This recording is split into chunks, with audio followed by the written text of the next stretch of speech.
मैं हूं नेहा आपके साथ और आप देख रहे हैं एनबीटी टेक एड।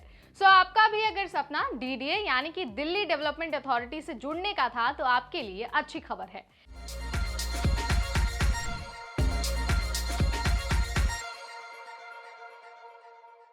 डीडीए ने करीब 700 पदों पर भर्ती निकाली है, जिसके जरिए जूनियर इंजीनियर और असिस्टेंट अकाउंट ऑफिसर जैसे पदों को भरा जाएगा। अगर आप इन पदों पर भर्ती के इच्छुक हैं तो आप ऑफिशियल वेबसाइट यानी कि dda.gov.in पर जा सकते हैं और वहां जाकर आप अपना एप्लीकेशन फॉर्म भर सकते हैं। आज इस वीडियो के जरिए हम आपको बताएंगे कि आखिर भर्ती का पूरा प्रोसेस क्या है, उसकी डिटेल्स क्या हैं और उसकी योग्यताएं क्या हैं। तो चलिए वन बाय वन सारी डिटेल्स को जान लेते हैं। लेकिन सबसे पहले बात करेंगे जरूरी तारीखों पर, यानी कि आप कब से कब तक अप्लाई कर पाएंगे। तो अगर आप इन पदों पर भर्ती के इच्छुक हैं यानी कि आप डीडीए से जुड़ना चाहते हैं तो इस बात का बेहद खास ध्यान रखिए कि एप्लीकेशन प्रोसेस 20 मई से ही शुरू कर दी गई है और एप्लीकेशन फॉर्म भरने की आखिरी तारीख 19 जून है, यानी कि आप 19 जून के बाद अपना एप्लीकेशन फॉर्म नहीं भर पाएंगे। ये बात हुई जरूरी तारीखों की। अब जान लेते हैं कि अगर आप इस भर्ती का हिस्सा बनना चाहते हैं तो आपके पास कौन सी क्वालिफिकेशंस होना जरूरी है। तो अगर आप अप्लाई करना चाहते हैं तो आपके पास बीई, बीटेक, बीकॉम या फिर अन्य कोई डिग्री होना जरूरी है। अलग अलग पदों पर अलग अलग योग्यता दी गई है। योग्यता के विषय में अधिक जानकारी प्राप्त करने के लिए आपको सबसे पहले भर्ती का नोटिफिकेशन चेक करना होगा। आपकी सहूलियत के लिए हमने डिस्क्रिप्शन बॉक्स में भर्ती का नोटिफिकेशन शेयर कर दिया है। आप वहां जाइए और वहां जाने के बाद आप लिंक पर क्लिक कर भर्ती का नोटिफिकेशन चेक कर सकते हैं।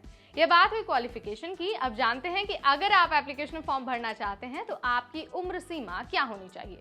अगर आप भी 18 से 27 एज ग्रुप के हैं और आप इस भर्ती के लिए अप्लाई करना चाहते हैं तो जल्दी से जल्दी जाकर अपना एप्लीकेशन फॉर्म भर दीजिए। आपको इस बात का भी बेहद खास ध्यान रखना है कि अगर आप रिजर्व कैटेगरी से बिलोंग करते हैं तो आपको नियमों के अनुसार उम्र सीमा में भी छूट दी जाएगी। ये बात हुई उम्र सीमा की। अब जान लेते हैं कि जब आप एप्लीकेशन फॉर्म भरेंगे तो आपको कितनी फीस देनी होगी। तो अगर आप जनरल कैटेगरी या फिर ओबीसी कैटेगरी से बिलोंग करते हैं तो आपको फॉर्म भरते वक्त एप्लीकेशन फीस के रूप में 1000 रुपए देने होंगे। लेकिन वहीं आप इस बात का ध्यान रखिए कि अगर आप रिजर्व कैटेगरी से बिलोंग करते हैं तो आपको कोई भी फीस नहीं देनी होगी। जी हाँ, बिल्कुल आपने ठीक सुना। अगर आप जनरल कैटेगरी और ओबीसी कैटेगरी के हैं आपको तभी फीस भरनी है। अगर आप रिजर्व कैटेगरी से बिलोंग करते हैं तो आपको फॉर्म भरते वक्त कोई भी फीस नहीं भरनी है। ये बात हुई फीस की। अब जान लेते हैं कि एक बार जब आप एप्लीकेशन फॉर्म भर देंगे तो आपको किन चरणों से होकर गुजरना होगा, यानी कि आपका सिलेक्शन प्रोसेस क्या होगा। तो अगर आप जूनियर इंजीनियर या फिर अन्य पदों पर सिलेक्ट होना चाहते हैं तो सबसे पहले आपको रिटन टेस्ट देना होगा।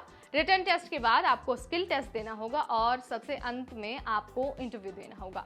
इन 3 चरणों से गुजरने के बाद उम्मीदवार यानी कि कैंडिडेट का चुनाव किया जाएगा और फाइनली आपको डीडीए में भर्ती दे दी जाएगी। तो अगर आप डीडीए से जुड़ने का सपना देख रहे थे तो उम्मीद करते हैं कि इस वीडियो ने आपकी मदद जरूर की होगी। और अगर आप इस भर्ती के इच्छुक हैं तो आप जल्द से जल्द ऑफिशियल वेबसाइट यानी कि dda.gov.in पर जाएं और आज ही अपना एप्लीकेशन फॉर्म सबमिट कर दें। अगर आप अप्लाई करना चाहते हैं तो इस बात का ध्यान रखें कि 19 जून के बाद आपका एप्लीकेशन स्वीकार नहीं किया जाएगा। आपको सिर्फ और सिर्फ ऑनलाइन अप्लाई करना होगा, ऑफलाइन फॉर्म एक्सेप्ट नहीं किया जाएगा। अगर आप ऐसी ही सरकारी नौकरी के विषय में और ढेर सारी जानकारी प्राप्त करना चाहते हैं तो आज ही सब्सक्राइब करिए हमारा चैनल। अगर आपके पास कोई सवाल है या फिर आप कोई हमें सुझाव देना चाहते हैं तो आप हमें कमेंट सेक्शन के जरिए बता सकते हैं। अगर आपको ये वीडियो पसंद आया और आपके जानने वाले लोग भी डीडीए से जुड़ना चाहते हैं तो आप उनके साथ ये वीडियो शेयर करना बिल्कुल न भूलें। आज के लिए इतना ही। तब तक मुझे यानी नेहा को दीजिए इजाजत। देखते रहिए एनबीटी टेक एड।